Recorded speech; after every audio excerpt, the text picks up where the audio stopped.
Amplifier sa Cura 735. Mag-humming yung speaker, may DC out. Paano ba natin ayusin step by step? Tara, sundin lang itong full video nito at panoorin nyo hanggang dulo.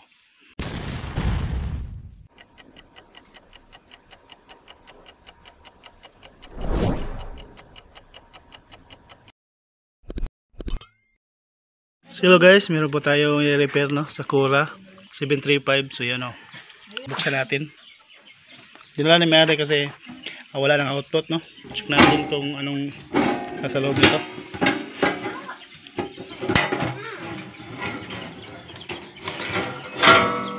Sharon! So ito yan guys oh. So may power siya pero walang output. Kaya ano, madami kasi yung ano dito nakatira sa loob ng bahay ni kuya. So yun. Ito, marami na no. So tapos natin linisin ito is check natin isa-isa. So ito na mga katek, linis na no. So medyo marami ang nakuha natin dyan sa loob.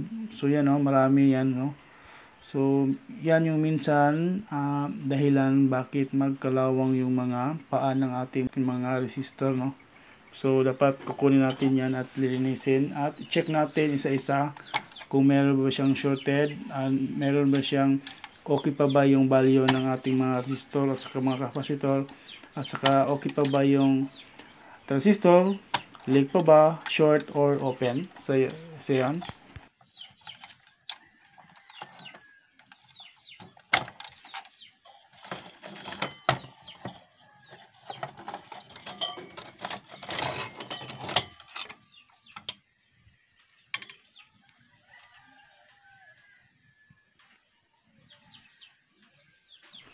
So ito mga tek, check natin yung mga power transistor niya. So bali ang tekniko mga tek, inangat ko yung mga resistor, yung mga pipa resistor at saka yung fixed resistor niya tag 10 ohms no.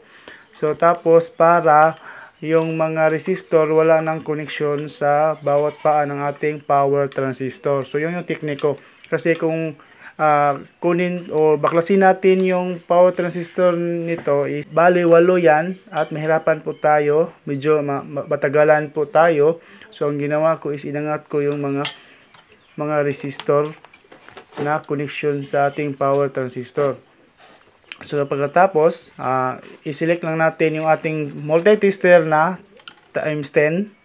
So may nakaraan akong video kung paano natin itetest ang ating power transistor. So check nyo lang yung previous vlog ko o videos ko. At kung napadaan lang po kayo sa aking video at bago lang po kayo sa aking video, paki-subscribe na din and click notification bell para updated po kayo sa mga video ko about tutorial about how to fix appliances on how to test components. So yun mga katek. At dito mga katek no, isa-isahin natin yung mga power transistor, may leak, may short pa ba, leak or open. So pagkatapos yan mga katek, check natin yung mga resistor at saka capacitor. Check ko muna yung mga makikita natin na mayroong may kalawang at kunin natin, baklasin natin, check natin sa ating multi-tester. Yung reading niya is not accurate, so palitan natin ng bago. Pero sa ganitong sitwasyon, ang fuse niya is hindi naman pumutok. So ang ibig sabihin, hindi po shorted yung ating power transistor. So ganun pa man, check natin pa rin yung ating power transistor isa-isa. So yan. So bali pagtitest na ating power transistor mga katek, kapag forward bias po tayo, dapat may reading po yan. Kapag analog ang gamit natin, no, dapat forward bias, may reading po yan, nasa mga 5 resistance. So tapos, kapag reverse bias po tayo, dapat walang reading po yan. Base to emitter, base to collector. Kapag sa forward bias naman is merong reading sa base to collector, base to emitter. So ganun yun pag test ng ating power transistor mga katek. Napakadaling matrace kung nasaan yung PNP at NPN. Kung yung base niya is positive, ang ibig sabihin NPN po yan. At kapag base naman niya is negative, ang ibig sabihin niyan is PNP. So yun mga katek on how to trace NPN or PNP ba yung transistor, on how to check good pa ba yung transistor or bad na. So yun. So dito mga katek, nakita natin may makalawangan na, no? So may kapasitor na may kalawang na, meron ding mga resistor. So tanggalin natin lang lahat yan, pagkatapos check natin sa multitester natin. Kapag accurate namang reading niya, isauli natin. Kapag hindi naman, ipalitan natin ng bago.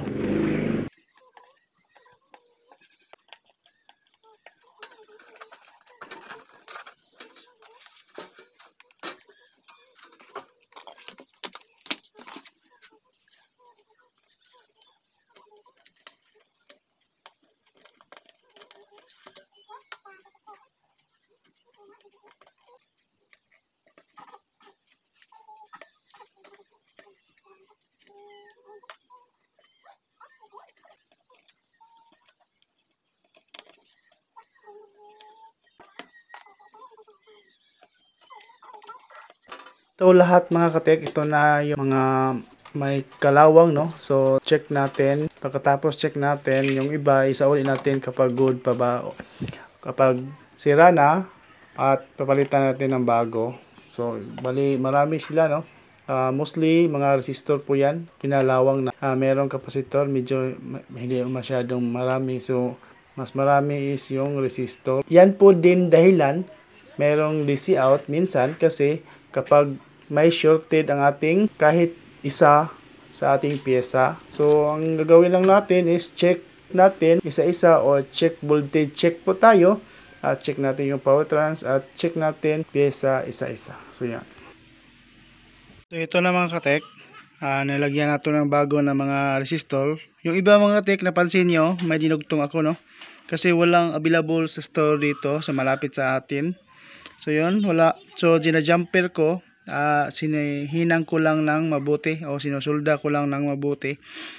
Bali, palitan natin yung isang kapasitor na 10 UF 50 volts, at yung isang 1K na 1 port, at yung iba dyan sa portion mga katek dyan is yung 1/2 na 0.5 yan dyan. Tapos yung so far yung transistor, power transistor, goods pa naman, so hindi natin pinalitan. Malaman natin na hindi yan shorted o leak or open, kasi dito sa sa may fuse dito sa dalawa, walang pumutok, so walang nag-open. So ibig sabihin yung ating power transistor is walang shorted. So kahit hindi yan pumutok, kailangan natin talaga na i-trace talaga bawat isang paa. So ang technique natin, yung paper resistor at saka yung fixed resistor na 10 ohms, at ito inangat ko yung isang paa niya, bawat paa, para yung mga connection niya dito sa power transistor is wala na siyang connection, para pag test natin sa ating multitester is talagang accurate na accurate. So yan, so tara ilagay mo ko muna. So i-test natin kung gagana na ba ito. So yun, so ilagay ko dito sa may kahan niya. So yan, ilagay ko muna mga katek. So ito mga katek, lagay na natin, no? So balik natin yung sa dito sa may fan ito, sa fan, sa preamp niya, saka yung mga ito sa may input niya, AC na dito, AC niya pa rin. So by the way mga katek, kung napadaan na po kayo sa aking video, o bago pa kalay sa video, paki-subscribe naman and click my notification bell para ganado din po ako gumawa ng video, at para din po kayo updated sa mga videos ko about tutorial. So yan, how to trouble components, on how to trouble appliances like amplifier appliances, and how to check o how to test the components. So ito, ilagay natin dito sa preamp po yan, at ito yung itong super mic niya. So ito mga tek, sinaksak na natin. So yan, nasaksak na natin, so yan, so tapos ilagyan natin ng speaker. So itong speaker na ito, maliit na yan mga katek, pero 400 watts po yan. So lagay lang natin. So ganito lang, favorite testing lang kasi yan eh. Ayan. Tapos sa kabilang channel, left and right. So yan. Meron na siyang USB na kasaksak kanina, so hindi ko tinanggal, no. So test natin. O yun. So yun mga narinig niyo ba mga tek? Hindi ko masyadong gawin tek ha. Hindi ko yan so yan o. Baka makapiright po tayo. So yun. Umandar, umikot yung fan. So yun o. Umikot at umandar. So yun o.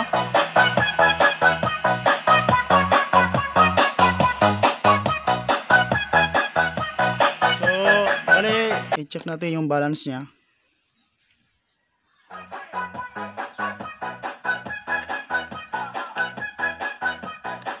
So, yun.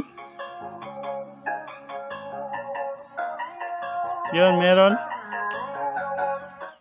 So, yun mga katik, no? Napansin nyo, may tunog. So, hanap ko muna kung yung music na hindi masyadong makapiright pa tayo, no? Next ko muna. So, yun mga katik, yan, no? So, yun, no? Napansin nyo, tumunog na, no? So, pino-off ko muna kasi makapiright niya po tayo.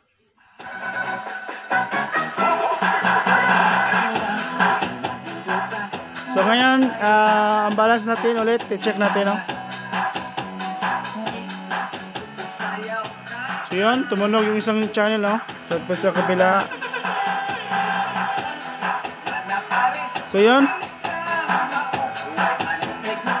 So ito yun mga katik, no? Ang ibig sabihin, ang sila pala is dito lang ang portion, no? So tapos yung mga kapasitor sa resistor, yung may taya, no?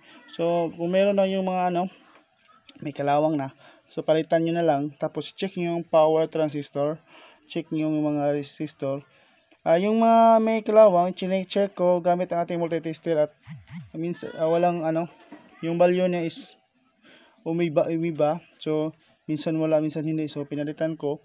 So yung ibang walang stock, no, na lang, ginamitan ko na ginamitan ko na sinusulda ko lang, dinugtungan ko na, no, kasi gusto na may-ari kunin niya ngayon. So gusto niya mag-video key, kaya binadali ko na lang. So yan, bali ito yung brand mga katik, Sakura. Check na natin ulit, ha. So yun mga katik, no. So hope meron po tayo natutunan mga katik on how to trouble amplifier. And sa pagtutrouble amplifier, syempre voltage checking po tayo, no? Simula sa AC cord, paputang fuse. Naka-series po yung fuse at saka yung switch niya dito sa may switch. Yan, sa may switch, at papunta yan sa transformer, no? Sa primary. Yung secondary niya, out niya, AC pa rin. So dito, so yan, may dyan. Tapos check natin, meron lang yung mga diode. Output niya DC na yan, capacitor yan. Check lang po tayo dyan. Tapos yung pagtetest natin dito, DC out, check natin DC. Kung wala po kayong kung digital ang gamit nyo, check nyo yan, DC. Yan, check nyo lang dito. So yan, DC lang. Kung analog naman, pwede rin DC. O kung pwede rin po mga katik is kung ang resistance, check natin times 10 lang. Check lang natin dito. Dito, no.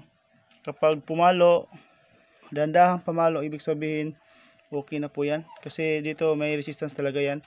At saka sa ibang channel. Kapag siya mga katik, yung reading niya is bumigla ba, ibig sabihin may voltage po yan. So far, so yan mga katek, no. Hope yun po tayo natutunan mga katek. At kung bago pa kayo sa channel, paki-subscribe and click may notification bell para updated po kayo sa aking video. Thank you mga katek and have a nice day. So by the way mga katek, itong blower niya is tumutunog lang kapag itong magbubulyuman o yung umiinit na siya, automatic. umandar yung blower. So yun mga katek, thank you, have a nice day, God bless.